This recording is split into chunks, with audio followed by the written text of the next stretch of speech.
Hi guys, welcome to Cricket Channel Venkatesh. Match number 39లో Chennai super kings will take on Lucknow super Giants.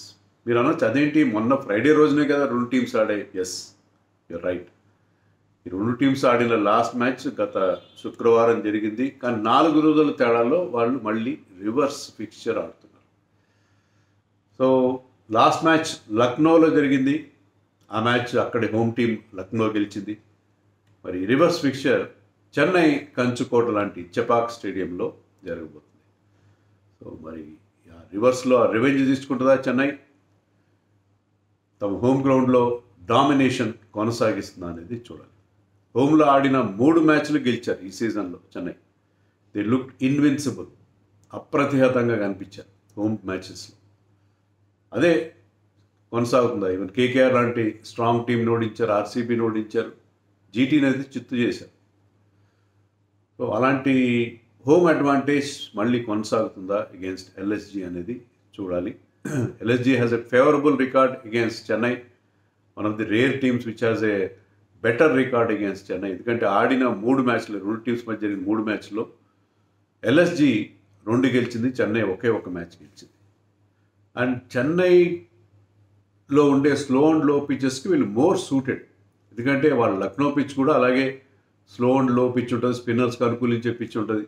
So చెన్నైకి గట్టి పోటీ లక్నో ఇవ్వగలదేమో అని అనిపిస్తుంది. ముఖ్యంగా led by the captain KL Rahul, is back in very good form. Last మ్యాచ్లో 82 చేశాడు ఇదే టీం పైన, మ్యాచ్ విన్నింగ్ నాక్. రెండు టీమ్స్కి ఈ మ్యాచ్లో స్టేక్లో ఉన్న 2 పాయింట్స్ చాలా important. Mid table lock jam ఉంది అక్కడ. ఈ రెండు టీమ్స్ చెన్నై 4th ప్లేస్లో, లక్నో 5th ప్లేస్లో ఉన్నాయి పాయింట్స్ టేబుల్లో. చెన్నై సేమ్, వీళ్ళు రెండు టీమ్స్కి సిమిలర్ సిచ్యుయేషన్. ఆడిన 7 మ్యాచ్ల్లో 3 ఓడిపోయారు, 4 గెలిచారు.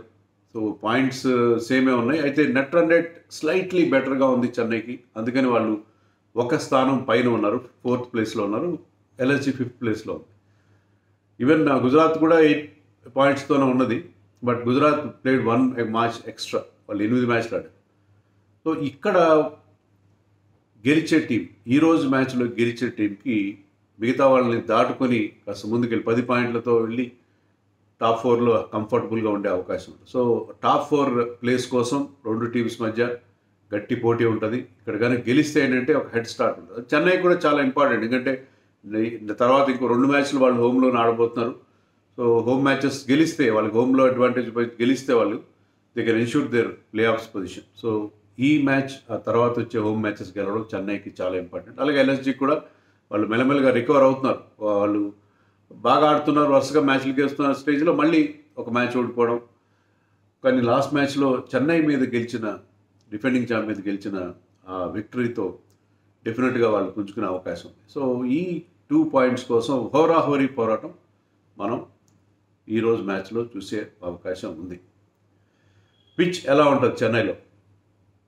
చెన్నై పిచ్ ఎప్పుడు తెలిసిందే కదా, లో స్కోరింగ్గానే ఉన్నది ఈసారి ఈ సీజన్లో.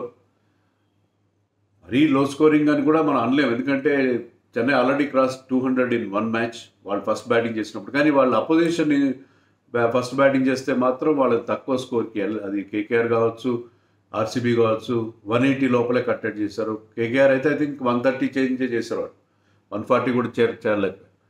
కానీ చెన్నై ఫస్ట్ బ్యాటింగ్ చేసిన గుజరాత్తో వాళ్ళు they crossed 200. And surprisingly Chennai is going with a pace oriented attack. నలుగురు పేసర్స్తో బరిలోకి దిగుతున్నారు, ఒకే స్పెషల్ స్పిన్నర్. సో వాళ్ళు అంత స్పిన్కి అంత అనుకూలమైన స్పిన్ ట్రాక్స్ అయితే కనబట్టలేదు చెన్నైలో ఈ సీజన్లో. బట్ లాస్ట్ మ్యాచ్లో, ఇక్కడ జరిగిన లాస్ట్ మ్యాచ్ చాలా రోజులు జరిగి కూడా ఆల్మోస్ట్ 2 వీక్స్ అయింది. లాస్ట్ మ్యాచ్లో మాత్రం జడేజా గాట్ 3 వికెట్స్, ఒక man of the match performance అది. And Theekshana also got 1 wicket. So last మ్యాచ్లో కాస్త స్పిన్నర్స్కి హెల్ప్ కనిపించింది. బట్ ఓవరాల్గా ఏంటంటే చెన్నై పిచెస్ గతంలో అంత స్పిన్ ఫ్రెండ్లీగా అయితే లేవు. మరి ఈ మ్యాచ్కి ఎలాంటి పిచ్ ఉంటుందో చూడాలి. కండిషన్స్ మాత్రం చాలా వేడిగా ఉంటాయి, అది మాత్రం పక్కా ఒక్కటి చెప్పచ్చు మనం, Chennai going to be very very hot గురు అనే ఉంటుంది. తర్వాత మార్పులు ఏమైనా ఉంటాయా? మయాంక్ యాదవ్ ఇంకా ఫిట్గా లేనట్టుగా తెలుస్తుంది. So Mayank Yadav may not be available.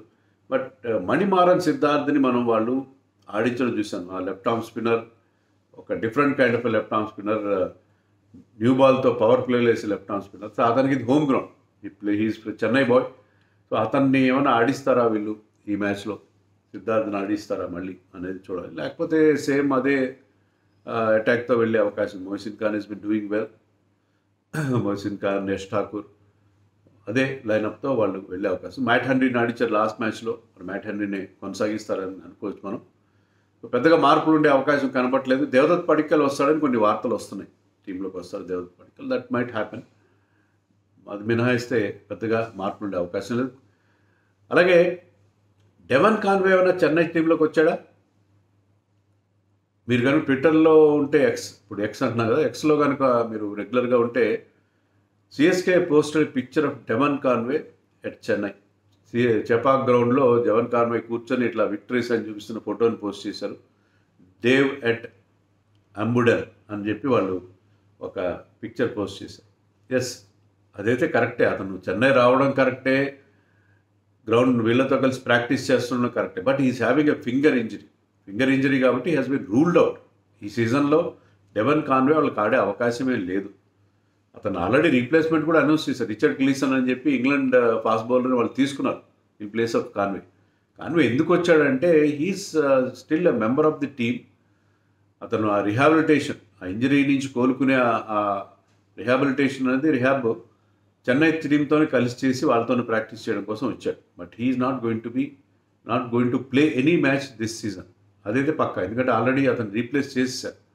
అది కొంచెం కన్ఫ్యూజింగ్ అనిపించింది నాకు. కొంతమంది పిక్చర్స్ షేర్ చేశారు, ఏంటిది, what is happening, Devon Conway వచ్చాడు, మ్యాచ్ ఆడతాడు. ఎందుకంటే చెన్నైకి ముఖ్యంగా రచిన్ రవీంద్ర ఫామ్ అనేది చాలా ఇబ్బంది పెడుతుంది, హర్ట్ చేస్తున్న టీం, చాలా హర్ట్ చేస్తుంది. ఎందుకంటే అతను ఆడిన ఫస్ట్ 2 మ్యాచెస్ మినహాయిస్తే ఒక్క చెప్పుకోదగ్గ ఇన్నింగ్స్ కూడా ఆడలేదు. స్లోగా కూడా ఆడుతున్నాడు. కనీసం క్విక్గా ఒక క్విక్ ఫైర్ 20 కొట్టేసి వెళ్ళిపోతే బాగానే ఉంటుంది. పవర్ ప్లేలో ఈజ్ ల్యాకింగ్ దట్ మొమెంటం. టీంకి ఆ మొమెంటం కూడా ఇవ్వలేకపోతున్నాడు. అందుకే అది చాలా హర్టింగ్గా ఉంది. కానీ అతను కంటిన్యూ చేస్తారని అనుకో, లేకపోతే they might have replaced with a batter. కానీ అలా కాకుండా వాళ్ళు బౌలర్ని తీసుకున్నారు, ఫాస్ట్ బౌలర్ని. అంటే they are still having faith in him. ఏదో ఒక పాయింట్లో అది క్లిక్ అవుతాడు. గతంలో Shane Watson, I think in the season 2018లోనే ఎప్పుడో నాకు గుర్తులేదు, లీగ్లో చాలా ఫెయిల్ అయ్యాడు. కానీ ప్లే ఆఫ్స్కి వచ్చేసరికి అదే షేన్ వాట్సన్ ఒక మ్యాచ్ విన్నర్గా మారిపోయాడు. They kept faith in him.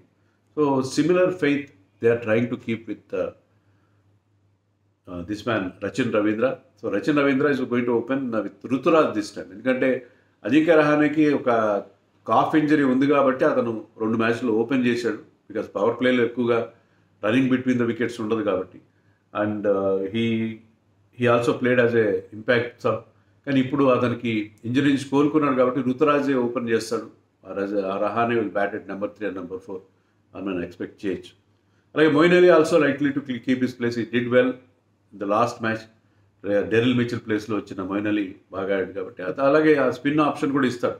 And he has got a very good record against Quinton డికాక్ని T20స్లో 6 సార్లు అవుట్ చేసిన చాలా మంచి రికార్డు మనకి మొయిన్ అలీకి ఉంది. So Moin Ali is likely to continue. So చెన్నైకి అది పరిస్థితి 2 టీమ్స్ లైనప్ సంబంధించింది. ఇక KL Rahul is in very good form. మొదట్లో కాస్త స్లోగా స్టార్ట్ చేసిన తర్వాత ఈ లాస్ట్ 3-4 మ్యాచెస్ నుంచి చాలా ఇంప్రెసివ్గా ఆడుతున్నాడు. లాస్ట్ మ్యాచ్లో ఇందాక చెప్పినట్టుగా 82 కొట్టాడు. అండ్ చెన్నై లాంటి పిచ్, ఎలాంటి పిచ్ అయినా, స్లో పిచ్ అయినా, ఫాస్ట్ పిచ్ అయినా, స్పిన్నర్స్, పేసర్స్ ఎవరికి అగేన్స్ట్గా అయినా బాగా ఆడుతాడు. ఈ సీజన్లో అతని స్ట్రైక్ రేట్ కూడా రిమార్కబుల్గా ఇంప్రూవ్ అయింది. I think is having a strike rate of 145 something this season, which is very good bye his standards. By T20 ఇప్పుడున్న స్టాండర్డ్స్ 200 కనిపిస్తుంది. 200, 160, 170 కొడితే తప్ప మీరు మంచి స్ట్రైక్ ఉన్నట్టుగా. కానీ KL Rahul being such a consistent player, striking at 144 ఆ టీంకి చాలా పెద్ద ప్లేస్ ఉంది. ఇంకా ఈ టీంలో అది అవసరం. ఇంకా ఈ టీంలో మంచి హిట్టర్స్ ఉన్నారు, లైక్ నికోలస్ పూరన్, స్టాయినస్ లాంటి వాళ్ళు ఉన్నారు కాబట్టి KL Rahul can take his time and is in great form. అతనికి చెన్నై మీద మంచి రికార్డు ఉంది. 4 50s ఉన్నాయి చెన్నై మీద 8 మ్యాచెస్లో. అండ్ దీపక్ చహర్కి అగేన్స్ట్గా చాలా మంచి రికార్డు ఉంది. దీపక్ చహర్కి అగేన్స్ట్గా ఈ 96 బాల్స్లో 157 రన్స్ కొట్టాడు. Chahar never got him out even once in IPL. Nicholas Pooran కూడా ముస్తఫిజుర్కి అగేన్స్ట్గా చాలా మంచి రికార్డు ఉంది. 45 బాల్స్లో 88 రన్స్ అంటే ఆల్మోస్ట్ 200 స్ట్రైక్ రేట్ ఉంది. ఒక్కసారి అతను అవుట్ చేశాడు. కృణాల్ పాండ్యా తన opposite number Jadeja the left arm spinning ఆల్రౌండర్ని 2 సార్లు ఐపీఎల్లో అవుట్ చేశాడు. సో అది కొన్ని మ్యాచప్స్ మనం చెప్పుకున్నాం. మరి ఎవరికి విన్నింగ్ ఛాన్సెస్ ఉంటాయి? చెన్నైలో ఓడించడం చాలా కష్టం. మీకు మ్యాన్ టు మ్యాన్ చూస్తే ఎల్ఎస్జీ బెటర్ ప్లేస్గా కనిపిస్తుంది. Chennai is mostly reliant. వాళ్ళు డిపెండ్ అయ్యేది ఎవరి మీద? 3 మరాఠీలు, గైక్వాడ్, రహానే అండ్ దూబే. 3 మీద, ముఖ్యంగా దూబే మీద ఎక్కువ డిపెండ్ అవుతున్నారు. బికాజ్ దూబే క్విక్గా రన్స్ చేస్తున్నాడు, టీంకి చాలా ఇంపాక్ట్ఫుల్ పర్ఫార్మెన్స్ ఇస్తున్నాడు. అండ్ రుతురాజ్ కూడా ఫామ్లోకి వచ్చాడు. Rahane is chipping in well. ఆ 3 మరాఠీల మీద వాళ్ళు డిపెండ్ అవుతున్నారు. కానీ మిగతా బ్యాటింగ్ చాలా, సమీర్ రిజ్వీ కూడా అతనికి చాలా మ్యాచ్ల్లో బ్యాటింగ్ రాదు. 3 మ్యాచ్ల్లో బ్యాటింగ్ వచ్చినప్పుడు కూడా అతను ఫస్ట్ మ్యాచ్లో రషీద్ ఖాన్ మీద 6 కొట్టడం 4 కొట్టడం మినహాయిస్తే అతను కూడా పెద్దగా చేసిందే లేదు.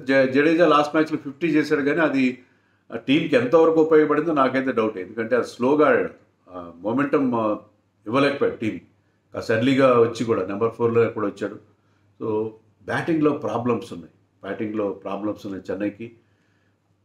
అండ్ బౌలింగ్లో of course Matheesha Pathirana is doing well, Mustafizur is doing extremely well. Jadeja చెన్నైలో ఆడిన మ్యాచ్లో బాగా బౌలింగ్ వేశాడు. Tushar Deshpande is picking up wickets. అంతా బాగానే ఉంది, బౌలింగ్ కూడా బాగానే ఉంది.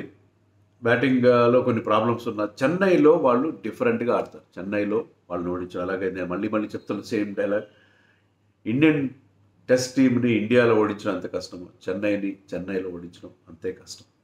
అందుకని Chennai will have definite edge. కానీ ఏ టీం అయినా ఇక్కడ వాళ్ళు ఓడించగల వాళ్ళకి ఆ ఎక్విప్మెంట్ ఉందంటే అది ఎల్ఎస్జీకి ఉంది. Because they also play on similar sorts of wickets. But Chennai is definitely having an advantage in this match అని చెప్పక తప్పదు. ఫ్యాంటసీ పిక్స్ చూద్దాం మనం. ఫ్యాంటసీ పిక్స్లో 3 కీపర్స్ ఉంటారు: Quinton de Kock, KL Rahul and Nicholas Pooran. Batters Rahane, Shivam Dube and Ruturaj Gaikwad. All rounders Jadeja, Stoinis and Krunal Pandya. Bowlers ఇద్దరు Mohsin Khan is doing very well, particularly death bowling బాగా వేస్తున్నాడు. And Matheesha పత్తిరాడ్. Captain KL Rahul, vice captain Shivam Dube. ధోనీని ఎందుకు పెట్టలేదని చాలామంది అడుగుతారు. అన్నట్టు నేను ఒక టెలిగ్రామ్ ఛానల్ లింక్ ఇస్తాను మీకు, పిన్ కామెంట్స్ టాప్లో ఉంటుంది. ఒకవేళ టాస్ తర్వాత ఏమైనా చేంజెస్ ఉంటే మీరు ఆ టెలిగ్రామ్ ఛానల్ విజిట్ చేయండి. లింక్ మీకు కామెంట్స్లో ఉంటుంది, టాప్ కామెంట్లో నా అప్డేట్ టైంలో వస్తుంది. సో ధోనీని ఎందుకు పెట్టలేదని చాలామంది అడుగుతున్నారు. ధోని ఎప్పుడు ఆడుతున్నాడో తెలియదు. వచ్చేది కూడా కొన్ని బాల్స్ ఆడుతున్నాడు అతను, ఎందుకంటే ఈ still having injury with his నీ. కానీ లాస్ట్ మ్యాచ్లో కూడా లక్నోలో ఒక బ్రహ్మాండమైన ఇన్నింగ్స్ ఆడాడు.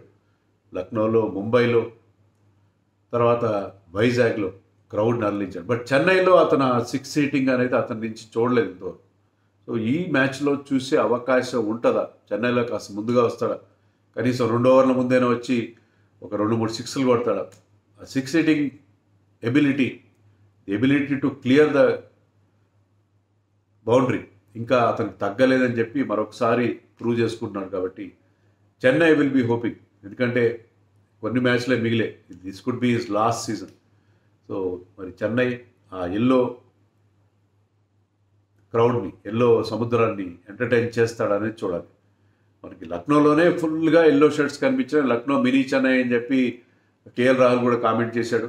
మరి ఇక్కడ చెన్నైకి విపరీతమైన సపోర్ట్ ఉంటుంది. మరి ఆ సపోర్ట్ మరి వాళ్ళని మరొక హోమ్ విక్టరీ అందిస్తారు. ఈ హోమ్ విక్టరీ చాలా ఇంపార్టెంట్. హోమ్ విక్టరీ ఇక్కడ సాధిస్తే 10 పాయింట్స్ బ్రాకెట్లోకి వెళ్ళిపోతే with 6 games remaining they will be very happy, comfortable in reaching the playoff match. So 2 టీమ్స్కి ఇది చాలా ఇంపార్టెంట్ మ్యాచ్.